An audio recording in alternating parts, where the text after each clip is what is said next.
Hello friends, GK गुरु जी अड्डा की YouTube platform पे मैं शैलेश आप सभी का हार्दिक स्वागत करता हूं। लगातार आपकी क्लास 8 की हिस्ट्री की क्लास चल रही थी। आज हम लोग अंतिम चैप्टर 8 राष्ट्रीय आंदोलन का संगठन 1870 के दशक से 1947 तक देखेंगे। ये चैप्टर आपके लिए मोस्ट इम्पॉर्टेंट है और सबसे ज़्यादा क्वेश्चन यहीं से बनेंगे। तो आप अपने साथ कॉपी और कलम ज़रूर लेकर के बैठिएगा। जो भी चीज़ें इंपॉर्टेंट बताऊंगा उनको नोट कर लीजिएगा, बाद में बहुत पछताएंगे। ये चैप्टर बहुत इंपॉर्टेंट है। चलिए, चैप्टर लंबा है तो डायरेक्ट चलते हैं अपने चैप्टर पे। सबसे पहला टॉपिक है राष्ट्रवाद का उदय। उपरोक्त बदलाव हैं, उन्होंने लोगों को एक अहम सवाल के बारे में सोचने के लिए विवश कर दिया। यह देश क्या है, किसके लिए है?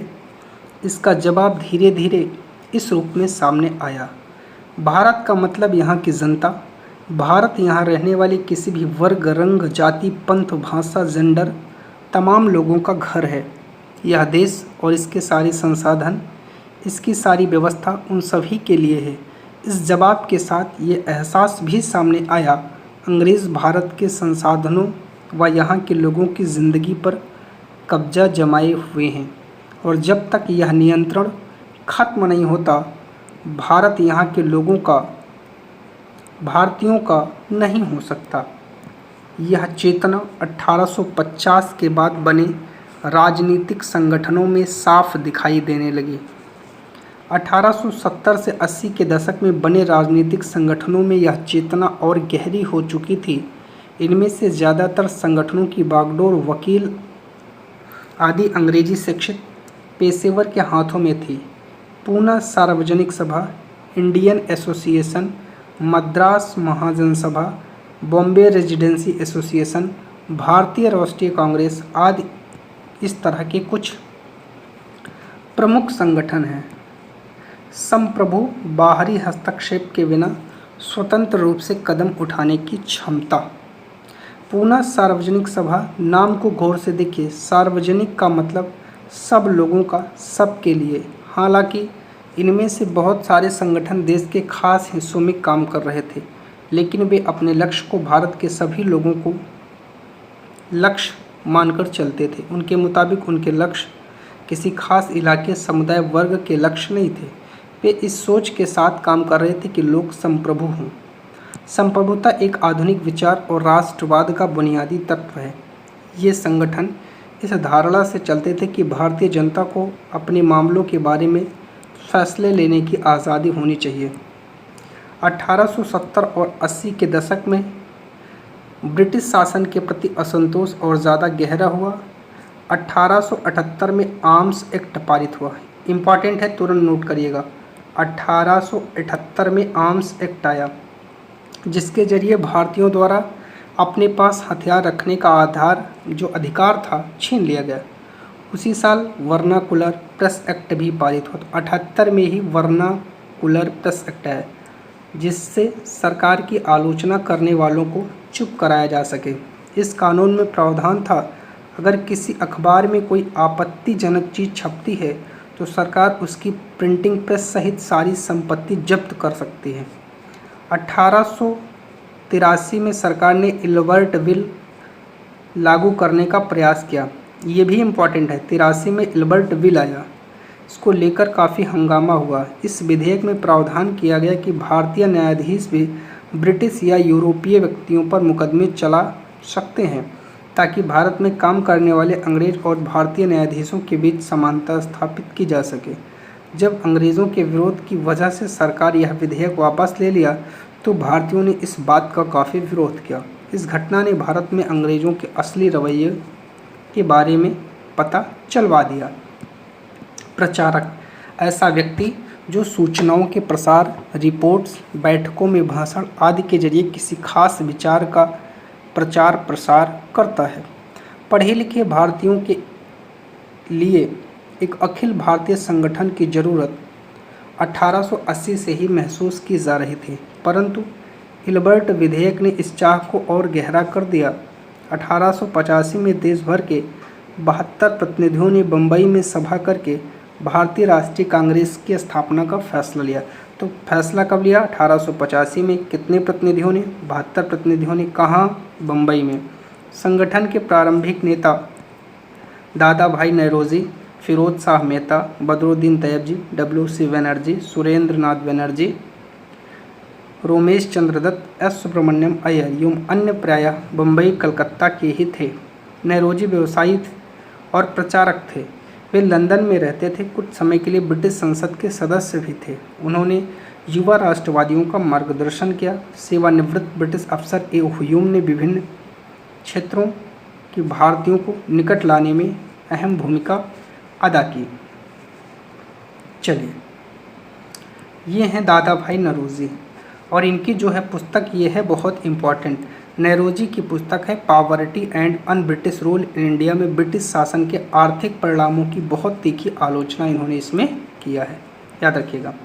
उभरता हुआ राष्ट्र अक्सर कहा जा सकता है अपने पहले 20 सालों में कांग्रेस अपने उद्देश्य और तरीकों के लिहाज से मध्यम मार्गी पार्टी थी। इस दौरान कांग्रेस ने सरकार और शासन में भारतीयों को और ज़्यादा जो जगह है उसको दिए जाने के लिए आवाज़ उठाई। कांग्रेस का आग्रह था कि विधान परिषदों में भारतीयों को ज़्यादा जगह दी जाए, परिषदों को ज़्यादा अधिकार दिए जाएं।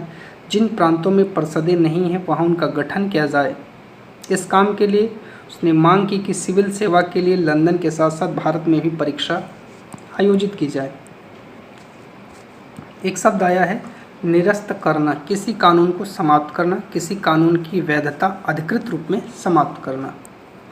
शासन व्यवस्था के भारतीयकरण की मांग नस्लवाद के खिलाफ चल रहे आंदोलन का एक हिस्सा था, क्योंकि जब तक ज़्यादातर महत्वपूर्ण नौकरियों पर गोरे अफसर का ही कब्जा था, अंग्रेज आमतौर पर यह मानकर चलते थे कि भारतीयों को जिम्मेदारी भरे पद नहीं दिए जा सकते, क्योंकि अंग्रेज अफसर अपने भारी भरकम वेतन का एक बड़ा हिस्सा ब्रिटेन भेजते थे। इसलिए लोगों को उम्मीद थी कि भारतीयकरण से यहाँ की धन संपत्ति भी कुछ हद तक भारत में रुकने लगेगी। भारतीयों की मांग थी कि न्यायपालिका को कार्यपालिका से अलग किया जाए, आर्म्स एक्ट को निरस्त किया जाए और अभिव्यक्ति व बोलने की स्वतंत्रता दी जाए। शुरुआती सालों में कांग्रेस ने कई आर्थिक मुद्दे भी उठाए। उसका कहना था कि भारत में ब्रिटिश शासन की वजह से ही गरीबी और अकाल पड़ा। बढ़ते लगान के कारण काश्तकार जमींदार विपन्न हो गए। अनाजों के भारी निर्यात की वजह से खाद्य पदार्थों का अभाव पैदा हो गया। कांग्रेस की मांग थी कि लगान कम किया जाए, जो फौजी खर्चों में कटौती की जाए, सिंचाई के लिए ज़्यादा अनुदान दिए जाएं। उसने नमक कर, विदेशों में भारतीय मजदूरों के साथ होने वाले बर्ताव तथा भारतीयों के कामों में दखल अंदाजी करने वाले वन प्रशासन की वजह से वनवासियों की बढ़ती मुसीबतों के बारे में सारे प्रस्ताव पारित किए। इससे पता चलता है कि पढ़े लिखे संपन्न वर्ग की संस्था होते हुए कांग्रेस केवल पेशेवर समूह, जमींदार, उद्योगपति के हक में नहीं बोल रहे थे। मध्यम वर्गीय नेता जनता को ब्रिटिश शासन के अन्यायपूर्ण चरित्र से अवगत कराना चाहते थे। उन्होंने अखबार निकाले, लेख लिखे और साबित करने का प्रयास किया कि ब्रिटिश देश की आर्थिक तबाही की ओर ले जा रहा है। उन्होंने अपने भाषण में ब्रिटिश शासन की निंदा की। जनमत निर्माण के लिए देश के विभिन्न भागों में अपने जनप्रतिनिधि भेजे, लेकिन मध्यम वर्गीयों को ये भी लगता था कि अंग्रेज स्वतंत्रता व न्याय के आदर्शों का सम्मान करते, इसलिए वे भारतीयों की न्यायसंगत मांगों को स्वीकार कर लेंगे। लिहाजा कांग्रेस का मानना था कि सरकार को भारतीयों की भावना से अवगत कराया जाना चाहिए।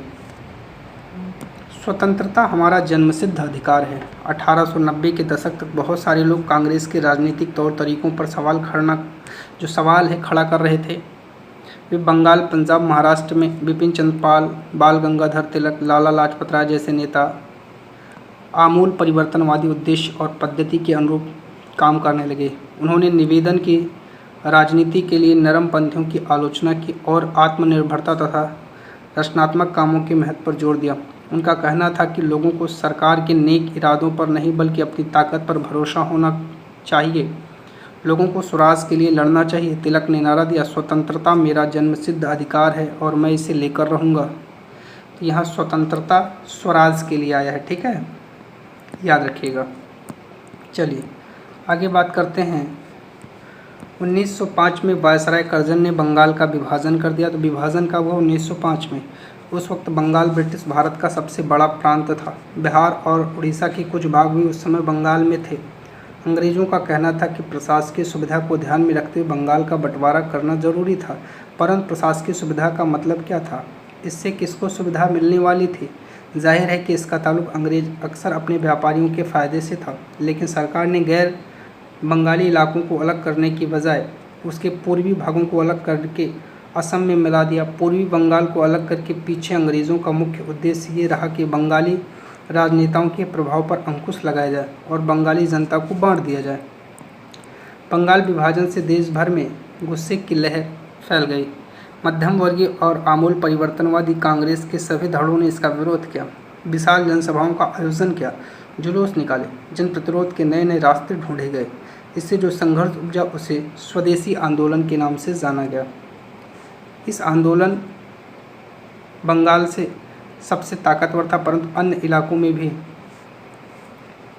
यहाँ आपको एक चीज़ दिखाया गया है, याद रखिएगा कि तिलक के संपादन में निकलने वाला मराठी अखबार केसरी ब्रिटिश शासन का कट्टर आलोचक बन गया। बताया गया उनका अखबार था।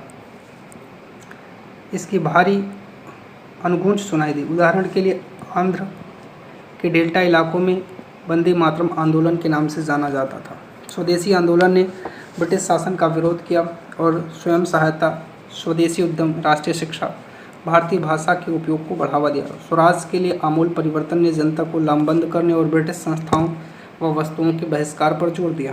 कुछ लोग ब्रिटिश शासन को उखाड़ फेंकने के लिए क्रांतिकारी हिंसा के समर्थक थे। 20वीं शताब्दी के प्रारंभिक दशक में दूसरी महत्वपूर्ण घटनाएं घटी। 1906 में मुसलमान जमींदार और नवाब के एक समूह ने ढाका में ऑल इंडिया मुस्लिम लीग का गठन किया। तो ऑल इंडिया मुस्लिम लीग का गठन कब होता है? 1906 में, इम्पॉर्टेंट है। लीग ने बंगाल विभाजन का समर्थन किया। लीग की मांग थी कि मुसलमान के लिए अलग निर्वाचिका की व्यवस्था की जाए। 1909 में सरकार ने यह मांग मान ली। अब परिषदों में कुछ सीट मुसलमान उम्मीदवारों के लिए आरक्षित कर दी गई, जिन्हें मुस्लिम मतदाता द्वारा ही चुनकर भेजा जाना था। इससे राजनेताओं में अपने धार्मिक समुदाय के लोगों को अपना राजनीतिक समर्थक बनाने का लालच पैदा हो गया। 1907 में कांग्रेस टूट गई। तो आपसे पूछता है कांग्रेस का विभाजन कब हुआ था? 1907 में। मध्यम वर्गीय धड़ा बहिष्कार की राजनीति के विरुद्ध था। इन लोगों का मानना था कि इसके लिए बल प्रयोग की आवश्यकता होती है, जो कि सही नहीं है। संगठन टूटने के बाद कांग्रेस पर मध्यम मार्गी का दबदबा बन गया, जबकि तिलक के अनुयायी बाहर से काम करने लगे। दिसंबर 1915 में दोनों खेमों में एक बार फिर एकता स्थापित हुई। स्थापित कब हुई? 1915 में। अगले साल कांग्रेस और मुस्लिम लीग के बीच ऐतिहासिक लखनऊ समझौता हुआ। तो लखनऊ समझौता कब हुआ? अगले साल, मतलब 1916 में मुस्लिम लीग और कांग्रेस के बीच समझौता हुआ और दोनों संगठनों ने देश के प्रतिनिधिक सरकार के गठन के लिए मिलकर काम करने का फैसला किया। लाला लाजपत राय पंजाब के जाने माने राष्ट्रवादियों में से थे। वह याचिका और निवेदन की राजनीति का विरोध करने वाले आमूल परिवर्तनवादी या उग्रवादी कह सकते हैं कि प्रमुख नेता थे। वह आर्य समाज के सक्रिय सदस्य थे। एक शब्द है क्रांतिकारी हिंसा। क्या है? समाज में आमूल बदलाव लाने के लिए हिंसा का उपयोग करना। परिषद क्या है? प्रशासकीय सलाहकारी या प्रतिनिधिक दायित्वों को निभाने वाली मनोनीत या निर्वाचित संस्था। 1919 जन राष्ट्रवाद का उदय। 1919 के बाद अंग्रेजों के खिलाफ चल रहा संघर्ष धीरे धीरे एक जन आंदोलन में तब्दील होने लगा। किसान, आदिवासी, विद्यार्थी, महिलाएं बड़ी संख्या में इस आंदोलन से जुड़ते गए। कई बार औद्योगिक मजदूरों ने भी आंदोलन में योगदान दिया। 20 के दशक में कुछ खास व्यावसायिक समूह ने भी कांग्रेस को सक्रिय समर्थन देने लगे। ऐसा क्यों हुआ? पहले विश्व युद्ध ने भारत की आर्थिक राजनीतिक स्थिति बदल दी। इस युद्ध की वजह से ब्रिटिश सरकार के रक्षा व्यय में भारी इजाफा हुआ। इस खर्चे को निकालने के लिए सरकार ने निजी आय, व्यावसायिक मुनाफे पर कर बढ़ा दिया। सैनिक व्यय में इजाफे तथा युद्ध आपूर्ति की वजह से ज़रूरी कीमत की चीज़ों में भारी उछाल आया। आम लोगों की ज़िंदगी मुश्किल होती गई। तो इससे होगा क्या? अब इससे नई समस्याएं आएंगी। दूसरी ओर व्यावसायिक समूह युद्ध से बेहिसाब मुनाफा कमा रहे थे, जैसा कि अध्याय 6 में देख चुके हैं। युद्ध में औद्योगिक वस्तु, जोट के बोरे, कपड़े, पटरियाँ, इनकी मांग बढ़ा दी गई। अन्य देशों से भी भारत आने वाले आयात में कमी ला दी गई। इस तरह युद्ध के दौरान भारतीय उद्योगों का विस्तार हुआ। भारतीय व्यावसायिक समूह विकास के लिए अधिक अवसरों की मांग करने लगे। युद्ध ने अंग्रेज़ों को अपनी सेना बढ़ाने के लिए विवश किया। एक विदेशी युद्ध की खातिर गांव में सिपाही की भर्ती के लिए दबाव डाला जाने लगा। बहुत सारे सिपाहियों को दूसरे देशों में युद्ध के मोर्चे पर भेज दिया गया। इनसे बहुत सारे सिपाही युद्ध के बाद समझदारी लेकर लौटे कि साम्राज्यवादी शक्तियां एशिया और अफ्रीका के लोगों का किस तरह शोषण कर रही हैं। फलस्वरूप ये लोग भारत में औपनिवेशिक शासन का विरोध करने लगे। इसके अलावा 1917 में रूस की क्रांति हुई। अब ये डेट आपके लिए इम्पॉर्टेंट है। इस घटना के चलते किसानों और मजदूरों के संघर्ष का समाचार समाजवादी विचार बड़े पैमाने पर फैलने लगा, जिससे भारतीय राष्ट्रवादियों को नई प्रेरणा मिल गई। महात्मा गांधी का आगमन। इसी हालात में महात्मा गांधी एक जन नेता के रूप में सामने आए। गांधी जी 46 वर्ष की उम्र थी 46 वर्ष। 1915 दक्षिण अफ्रीका से भारत लौटे। वे वहां पर नस्लभेद पाबंदी के खिलाफ अहिंसक आंदोलन चला रहे थे। अंतर्राष्ट्रीय स्तर पर उनकी अच्छी मान्यता थी, लोग उनका आदर करते थे। दक्षिण अफ्रीका आंदोलन की वजह से उन्हें हिंदू, मुस्लिम, पारसी, ईसाई, गुजराती, तमिल, उत्तर भारतीय, उच्च वर्गीय, वकील, मजदूर सब तरह के भारतीयों से मिलने जुलने का मौका मिल चुका था। महात्मा गांधी ने पहले साल पूरे भारत का दौरा किया। इस दौरान वे वहाँ के लोगों, उनकी ज़रूरत, हालात को समझने में लगा दिए। उनके शुरुआती प्रयास चंपारण खेड़ा अहमदाबाद के स्थानीय आंदोलन के रूप में। तो उनके स्थानीय आंदोलन कौन है? चंपारण खेड़ा अहमदाबाद। इंपॉर्टेंट है, पूछता है। नटाल कांग्रेस के संस्थापक गांधी जी हैं। डबरन दक्षिण अफ्रीका 1895 किया।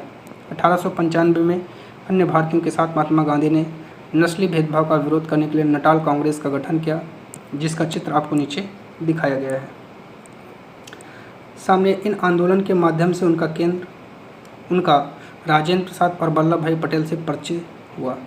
1918 में अहमदाबाद में उन्होंने मिल मजदूरों की हड़ताल का सफलपूर्वक नेतृत्व किया। आइए अब 1919 से 1922 के बीच आंदोलन को कुछ गहराई से देखें। रॉलेट सत्याग्रह इंपॉर्टेंट है, कब आया? 1919 में, याद रखिएगा। 1919 में गांधी जी ने अंग्रेज़ों द्वारा हाल ही में पारित किए गए रॉलेट कानून के खिलाफ सत्याग्रह का आह्वान किया। कानून अभिव्यक्ति की स्वतंत्रता जैसे मूलभूत अधिकारों पर अंकुश लगाने, पुलिस को ज़्यादा अधिकार देने के लिए किया गया था। महात्मा गांधी, मोहम्मद अली जिन्ना, अन्य नेताओं का मानना था कि सरकार के पास लोगों की बुनियादी स्वतंत्रताओं पर अंकुश लगाने का कोई अधिकार नहीं है। उन्होंने इस कानून को शैतान की करतूत और निरंकुशतावादी बताया। गांधी जी ने लोगों से आह्वान किया कि इस कानून का विरोध करने के लिए 6 अप्रैल 1919 को अहिंसक विरोध दिवस के रूप में, अपमान व याचना दिवस के रूप में मनाया जाए और हड़तालें की जाए। आंदोलन शुरू करने के लिए सत्याग्रह सभाओं का गठन किया जाए। रॉलेट सत्याग्रह ब्रिटिश सरकार के खिलाफ पहला अखिल भारतीय संघर्ष था। तो पहला अखिल भारतीय संघर्ष कौन सा था? याद रखिएगा, पूछता है रॉलेट सत्याग्रह। ठीक है। अप्रैल 1919 से पूरे देश में जगह जगह जुलूस निकाले गए, हड़तालों का आयोजन किया गया। सरकार ने इन आंदोलन को कुचलने के लिए दमनकारी रास्ता अपनाया। वैसाखी अर्थात 13 अप्रैल के दिन अमृतसर में जनरल डायर द्वारा जलियांवाला बाग में किया गया हत्याकांड इसी दमन का हिस्सा था। इस जनसंहार पर रविन्द्रनाथ टैगोर ने अपनी पीड़ा और गुस्सा जताते हुए नाइटहुड की उपाधि वापस लौटा दी। रॉलेट सत्याग्रह के दौरान लोगों ने ब्रिटिश शासन के खिलाफ हिंदुओं और मुसलमानों के बीच गहरी एकता बनाए रखने का प्रयास किया। नाइटहुड ब्रिटिश राजा या रानी की तरफ से किसी व्यक्ति की अप्रियतम व्यक्तिगत फैसलों या जनसेवा के लिए दी जानी उपाधि है। ठीक है, चलिए अब आगे हम लोग देखते हैं इसके बाद क्या है। महात्मा गांधी भी यही चाहते थे कि उनकी राय में भारत यहाँ रहने वाले सभी लोगों यानी सभी हिंदू, मुसलमान, अन्य धर्मों के लोगों का देश है। उनकी गहरी आकांक्षा थी कि हिंदू और मुसलमान किसी भी न्यायपूर्ण उद्देश्य के लिए एक दूसरे की समर्थन करें। खिलाफत आंदोलन और असहयोग आंदोलन, ये भी इम्पॉर्टेंट है, यहाँ से भी क्वेश्चन बनते हैं। ठीक है, खिलाफत का मुद्दा इसी तरह का एक ज्वलंत मुद्दा था। 1920 में अंग्रेज़ों ने तुर्की के सुल्तान खलीफा पर बहुत सख्ती वाली संधि थोप दी। जलियांवाला बाग हत्याकांड की तरह इस घटना पर भी भारत के लोगों में भारी गुस्सा था। भारतीय मुसलमान यह भी चाहते थे कि पुराने ऑटोमन साम्राज्य में स्थित पवित्र मुस्लिम स्थान है उन पर खलीफा का नियंत्रण बना रहे। खिलाफत आंदोलन के नेता मोहम्मद अली और शौकत अली एक सर्वव्यापी असहयोग आंदोलन शुरू करना चाहते थे। गांधी जी ने उनके आह्वान का समर्थन किया और कांग्रेस से आग्रह किया कि वह पंजाब में हुए जो अत्याचार हैं, जलियांवाला बाग हत्याकांड और खिलाफत के मामले में हुए अत्याचार के विरुद्ध मिलकर अभियान चलाएं और स्वराज की मांग करें। 1921-22 के दौरान असहयोग आंदोलन को और गति मिली। हजारों विद्यार्थी ने स्कूल कॉलेज छोड़ दिए। मोतीलाल नेहरू, सी.आर. दास, राजगोपालचारी, आसफ अली जैसे बहुत सारे वकीलों ने वकालत छोड़ दी। अंग्रेजों द्वारा दी गई उपाधियों को वापस लौटा दिया गया और विधानमंडलों का बहिष्कार किया गया। जगह जगह लोगों ने विदेशी कपड़ों की होली जलाई। 20 से 22 के बीच विदेशी कपड़ों के आयात में भारी गिरावट आई, परंतु यह तो आने वाली तूफान का सिर्फ एक झलक है। देश के ज़्यादातर हिस्से एक भारी विद्रोह के मुहाने पर खड़े थे। लोगों की पहलकदमी। कई जगहों पर लोगों ने ब्रिटिश शासन का अहिंसक विरोध किया, लेकिन कई स्थानों पर विभिन्न वर्गों और समूहों ने गांधी जी के आह्वान के अपने हिसाब से अर्थ निकाले, इस तरह के रास्ते अपनाए जो गांधी जी के विचारों से मेल नहीं खाते थे। सभी जगह लोगों ने अपने आंदोलन को स्थानीय मुद्दों के रूप में जोड़कर आगे बढ़ाया। आइए ऐसे कुछ उदाहरण को देखें। खेड़ा गुजरात में पाटीदार किसानों ने अंग्रेजों द्वारा थोप दिए गए भारी लगान के खिलाफ अहिंसक अभियान चलाया। तटीय आंध्र प्रदेश तमिलनाडु में जो भीतरी भागों में शराब की दुकानों की घेराबंदी की गई। आंध्र प्रदेश के गुंटूर जिले में आदिवासी गरीब किसान ने बहुत सारे वन सत्याग्रह किए। इन सत्याग्रहों में कई बार वे चराई शुल्क अदा किए बिना अपने जानवरों को जंगल में छोड़ देते थे। उनका विरोध इसीलिए था क्योंकि औपनिवेशिक सरकार ने वन संसाधनों पर उनके अधिकारों को बहुत सीमित कर दिया है। घेराबंदी लोगों को किसी इमारत या दुकान में जाने से रोकने के लिए किए जाने वाला विरोध प्रदर्शन। आगे बात करते हैं। एक शब्द है महंत और गैर कानूनी। महंत मतलब सिख गुरुओं के धार्मिक कर्ता धर्ता, और गैर कानूनी बेदखली का मतलब पटाईदारों को उनके पट्टे से जबरन और गैर कानूनी ढंग से निकाल देना। बात करते हैं आगे। उन्हें यकीन था कि गांधी जी उन पर लगे कर कम करा देंगे और वन कानूनों को ख़त्म कर देंगे। बहुत सारे गांवों ने किसानों ने स्वराज का ऐलान कर दिया क्योंकि उन्हें उम्मीद थी गांधी राज जल्द ही स्थापित होने वाला है। सिंध मौजूदा पाकिस्तान में मुस्लिम व्यापारी और किसान खिलाफत के आह्वान पर बहुत उत्साहित थे। बंगाल में भी खिलाफत असहयोग के गठबंधन ने जबरदस्त सांप्रदायिक एकता को जन्म दिया और राष्ट्रीय आंदोलन की नई ताकत पैदा की। पंजाब में सिखों के अकाली आंदोलन ने अंग्रेज़ों की सहायता से गुरुद्वारों में जमे बैठे भ्रष्ट महंतों को हटाने के लिए आंदोलन चला। यह आंदोलन असहयोग आंदोलन से काफ़ी घनिष्ठ रूप से जुड़ा हुआ था। असम में गांधी महाराज की जय के नारे लगाते हुए चाय बागान मजदूरों ने अपनी तनख्वाह में इजाफे की मांग शुरू कर दी। उन्होंने अंग्रेजी स्वामित्व वाले बागानों की नौकरी छोड़ दी। उनका कहना था कि गांधी भी यही चाहते थे। उस दौर के बहुत सारे असमिया वैष्णव गीतों में कृष्ण की जगह गांधी राज का यशगान किया जाने लगा। ठीक है। जनता ने महात्मा। इन उदाहरण के आधार पर हम देख सकते हैं कि कई जगह के लोग गांधी जी को एक तरह का मसीहा, एक ऐसा व्यक्ति मानने लगे कि उन्हें मुसीबतों और गरीबी से छुटकारा दिला सकते हैं। गांधी जी वर्गीय टकरावों की बजाय वर्गीय एकता के समर्थक थे, परंतु किसानों को लगता था गांधी जमींदारों के खिलाफ उनके संघर्ष में मदद करेंगे। खेतिहर मजदूरों को यकीन था कि गांधी उन्हें ज़मीन दिला देंगे। कई बार आम लोगों ने खुद अपनी उपलब्धियों के लिए गांधी को श्रेय दिया। उदाहरण के लिए एक शक्तिशाली आंदोलन के बाद संयुक्त प्रांत स्थित प्रतापगढ़ के किसानों ने पट्टेदारों की गैर कानूनी बेदखली को रुकवाने में सफलता पा ली, परंतु उन्हें लगता था कि यह सफलता उन्हें गांधी जी की वजह से मिले। कई बार गांधी जी का नाम लेकर आदिवासियों और किसानों ने ऐसी कार्रवाइयाँ भी की जो गांधी जी आदर्शों के अनुरूप नहीं थे। चलिए 1922 से 29 की घटनाएं। महात्मा गांधी हिंसक आंदोलन के विरुद्ध थे। इसी कारण फरवरी 1922 में किसानों की एक भीड़ ने चौरी चौरा पुलिस थाने पर हमला कर दिया। तो चौरी चौरा घटना कब हुई थी? फरवरी 1922 में, याद रखिएगा। और उनको जिंदा जला दिया। गांधी जी ने अचानक असहयोग आंदोलन वापस ले लिया। उस दिन 22 पुलिस वाले मारे गए। इस किसान इसलिए बेकाबू हो गए थे क्योंकि पुलिस उनके शांतिपूर्ण जुलूस पर गोली चला दी थी। असहयोग आंदोलन खत्म होने के बाद गांधी के अनुयायी ग्रामीण इलाकों में रचनात्मक कार्य शुरू करने पर जोर देने लगे। चित्तरंजन दास और मोतीलाल नेहरू जैसे अन्य नेताओं की दलील थी कि पार्टी के परिषद चुनाव में हिस्सा लेना चाहिए, परिषदों के माध्यम से सरकारी नीतियों को प्रभावित करना चाहिए। 20 के दशक के मध्य में गाँव में किए के व्यापक सामाजिक कार्यों की बदौलत गांधीवादियों को अपना जनाधार फैलाने में काफ़ी मदद मिली। 1930 में शुरू हुए सविनय अवज्ञा आंदोलन के लिए जनाधार काफ़ी उपयोगी साबित हुआ। तो सविनय अवज्ञा आंदोलन 1930 में शुरू हुआ, इम्पॉर्टेंट है। भारतीय कम्युनिस्ट पार्टी और हिंदुओं के संगठन राष्ट्रीय स्वयंसेवक संघ की स्थापना 20 के दशक के मध्य की दो महत्वपूर्ण घटनाएं थी। भारत के भविष्य को लेकर इन पार्टियों की सोच में गहरा फर्क रहा। अपने अध्यापकों की सहायता से उनके विचारों के बारे में पता लगे। उसी दौरान क्रांतिकारी राष्ट्रवादी भगत सिंह भी सक्रिय थे। इस दशक के आखिर में कांग्रेस,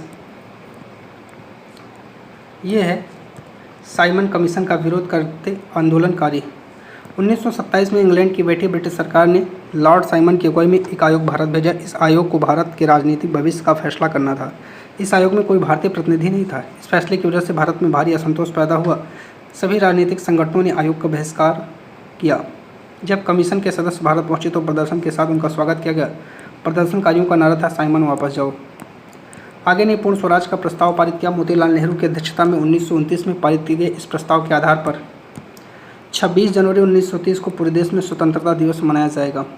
कब? 26 जनवरी 1930 को। ये है आपका भगत सिंह, ठीक है। भगत सिंह, चंद्रशेखर आज़ाद, सुखदेव, उनके जैसे अन्य क्रांतिकारी राष्ट्रवादी औपनिवेशिक शासन, अमीर शोषक वर्गों के खिलाफ लड़ने के लिए मजदूर और किसानों की क्रांति चाहते थे। इस काम को पूरा करने के लिए उन्होंने 1928 में दिल्ली स्थित फिरोज शाह कोटला में हिंदुस्तान सोशलिस्ट रिपब्लिकेशन HSRA की स्थापना की।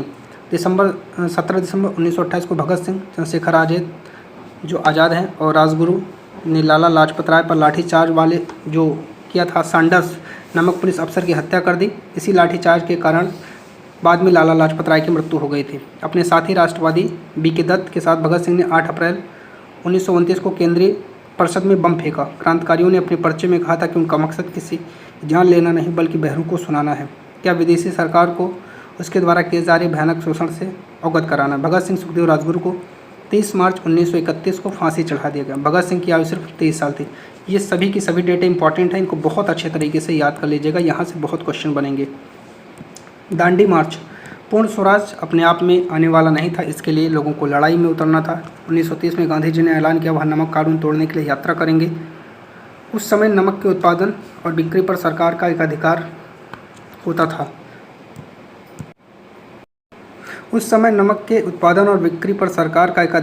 था। महात्मा गांधी और अन्य राष्ट्रवादियों का कहना था कि नमक पर टैक्स वसूलना पाप है, क्योंकि यह हमारे भोजन का एक बुनियादी हिस्सा होता है। नमक सत्याग्रह ने स्वतंत्रता की व्यापक चाह को लोगों की एक खास शिकायत सभी से जोड़ दिया और इसी तरह अमीरों और गरीबों के बीच जो मतभेद पैदा नहीं होने दिया। गांधी जी और उनके अनुयायी साबरमती से 240 किलोमीटर दूर स्थित दांडी तट पैदल चलकर गए तो 240 किलोमीटर दूर था। उन्होंने तट पर बिखरा नमक इकट्ठा कर नमक कानून का सार्वजनिक रूप से उल्लंघन किया और उन्होंने पानी उबाल कर, ये आपको दिखाया गया है 6 अप्रैल 1930 को, ठीक है, भी नमक बनाए। इस दौरान आंदोलन में किसान, आदिवासी, महिला बड़ी संख्या में हिस्सा लिए। नमक के मुद्दे पर एक व्यावसायिक संघ ने पर्चा प्रकाशित किया। सरकार ने शांतिपूर्ण सत्याग्रहियों के निर्मम दमन के जरिए आंदोलन को कुचलने का प्रयास किया। हजारों आंदोलनकारियों को जेल में डाल दिया।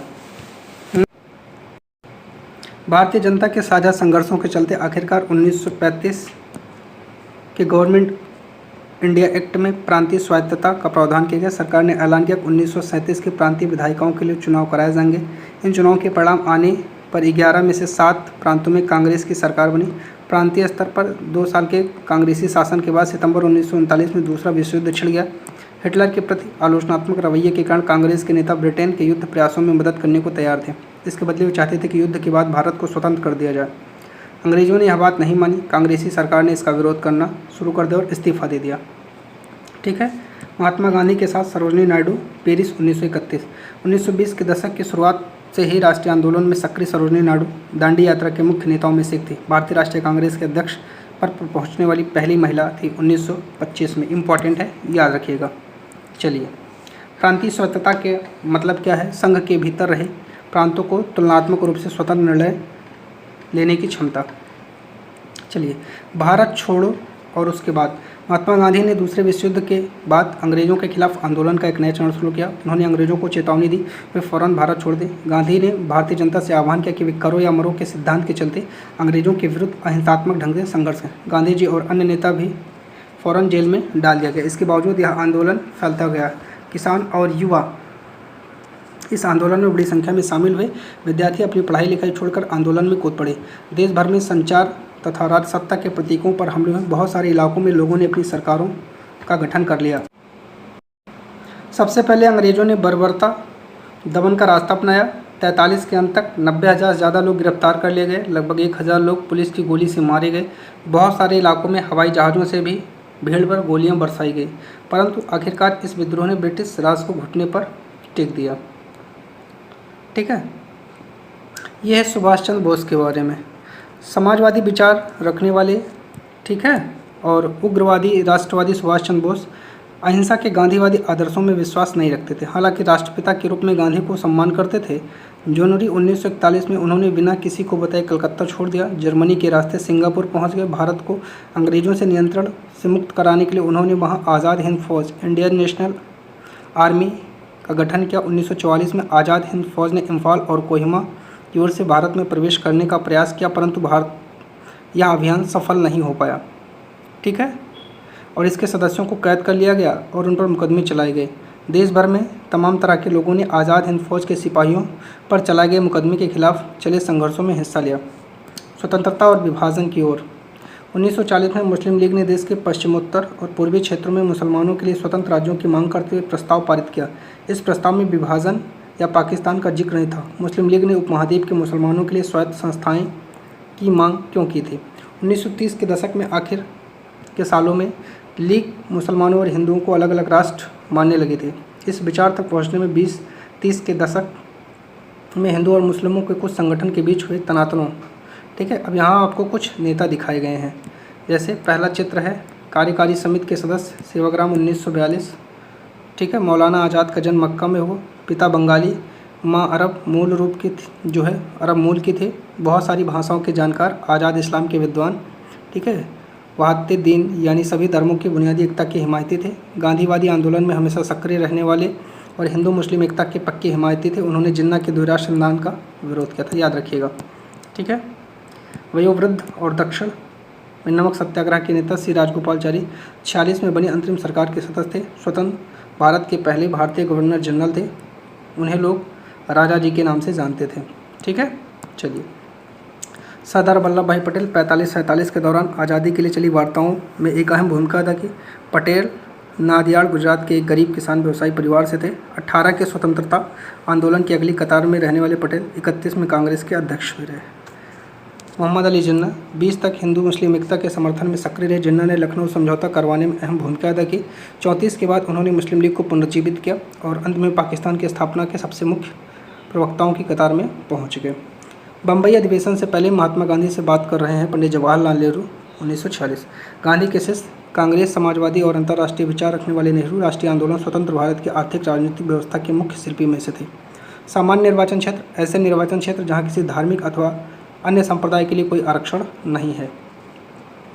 1937 के प्रांतीय चुनाव संभवतः इससे भी ज़्यादा बड़ा कारण रहे। इन चुनावों ने मुस्लिम लीग को इस बात का यकीन दिला दिया था कि जहां मुसलमान अल्पसंख्यक हैं वहां किसी भी लोकतांत्रिक संरचना में उन्हें हमेशा गौण भूमिका निभानी पड़ेगी। लीग को यह भी भय था कि संभव है कि मुसलमानों को प्रतिनिधित्व ही मिल जाए। 1937 में मुस्लिम लीग संयुक्त प्रांत में कांग्रेस के साथ मिलकर सरकार बनाना चाहती थी, परंतु कांग्रेस ने इस प्रस्ताव को स्वीकार नहीं किया, जिससे फासला और बढ़ गया। 30 के दशक में मुस्लिम जनता को अपने साथ लामबंद करने में कांग्रेस की विफलता ने लीग को अपना सामाजिक जनाधार फैलाने में मदद की। 40 के दशक के शुरुआती सालों में जिस समय कांग्रेस से ज़्यादा नेता जेल में थे, उस समय लीग ने अपना प्रभाव फैलाने के लिए तेज़ी से प्रयास किया। 45 में विश्व युद्ध खत्म होने के बाद अंग्रेज़ों ने भारतीय स्वतंत्रता के लिए कांग्रेस और लीग के बीच बातचीत शुरू की। यह वार्ता असफल रही क्योंकि लीग का कहना था उसे भारतीय मुसलमान का एकमात्र प्रतिनिधि माना जाए। कांग्रेस इस दावे को मंजूर नहीं कर सकती थी क्योंकि बहुत सारे मुसलमान अभी भी उसके साथ थे। ठीक है, यहाँ आपको दिखाया गया खान अब्दुल गफ्फार खान उत्तर पश्चिम सीमांत प्रांत के प्रमुख पशंतु नेताओं में से एक थे। इस चित्र में अपनी सहयोगिता के साथ बिहार में एक शांति यात्रा में हिस्सा ले रहे थे। मार्च 1947 का है। ठीक है, गफ्फार खान को बादशाह खान के नाम से जाना जाता। वह खुदाई खिदमतगार संगठन के संस्थापक थे। यह उनके प्रांतों के पठान में लोकप्रिय शक्तिशाली अहिंसक आंदोलन था। बादशाह खान भारत विभाजन के सख्त खिलाफ थे। उन्होंने 1947 में इस फैसले पर मंजूरी देने के लिए कांग्रेस के अपने साथियों की आलोचना भी की थी। 46 में दोबारा प्रांतीय चुनाव हुए। सामान्य निर्वाचन क्षेत्रों में कांग्रेस का प्रदर्शन अच्छा रहा, परंतु मुसलमानों के लिए आरक्षित सीट पर लीग को बेजोड़ सफलता मिली। लीग पाकिस्तान की मांग पर चलती रही। मार्च 46 में ब्रिटिश सरकार ने इस मांग को अध्ययन करने और स्वतंत्र भारत के लिए एक ही राजनीतिक बंदोबस्त सुझाने के लिए 3 सदस्यीय प्रसंघ भारत भेजा। इस प्रसंघ ने सुझाव दिया कि भारत अभिजित रहेगा और उसे मुस्लिम बाहुल क्षेत्रों को कुछ स्वायत्तता देते हुए ढीलढाली महासंघ के रूप में संगठित किया जाए, परंतु कांग्रेस और मुस्लिम लीग दोनों ही इस प्रस्ताव के कुछ प्रावधानों पर सहमत नहीं थे। अब देश का विभाजन अवश्य संभावी था। कैबिनेट मिशन की इस विफलता के बाद मुस्लिम लीग ने पाकिस्तान की मांग मनवाने के लिए आंदोलन शुरू करने का फैसला लिया। 16 अगस्त 1946 को प्रत्यक्ष कार्रवाई दिवस मनाने का आह्वान किया। अब ये इंपॉर्टेंट है, प्रत्यक्ष कार्रवाई दिवस कब मनाया जाता है? तो 16 अगस्त को। इस दिन कलकत्ता में दंगे भड़के जो कई दिन तक चलते रहे। दंगों में हज़ारों लोग मारे गए। मार्च 1947 तक उत्तर भारत के विभिन्न भागों में भी हिंसा फैली। कई लाख लोग मारे गए। असंख्य महिलाओं को विभाजन की इस हिंसा में अकथनीय अत्याचारों का सामना करना पड़ा। करोड़ों लोगों को अपने घर बार छोड़कर भागना पड़ा। अपने मूल स्थानों से पिछड़कर ये लोग रातों रात अजनबी ज़मीन पर शरणार्थी बनकर रह गए। विभाजन का यह नतीजा हुआ कि भारत की शक्ल सूरत बदल गई और अपने शहरों का माहौल बदल गया और एक देश पाकिस्तान का जन्म हुआ। इस तरह ब्रिटिश शासन से स्वतंत्रता का यह आनंद विभाजन की पीड़ा और हिंसा के साथ हमारे सामने आया। इसी के साथ आपका यह वीडियो समाप्त होता है। प्यारे साथियों, चैनल पर नए हैं तो सब्सक्राइब कर लीजिएगा, वीडियो को लाइक और शेयर कर दीजिएगा। चैनल पर जुड़ने के लिए बहुत बहुत धन्यवाद प्यारे साथियों।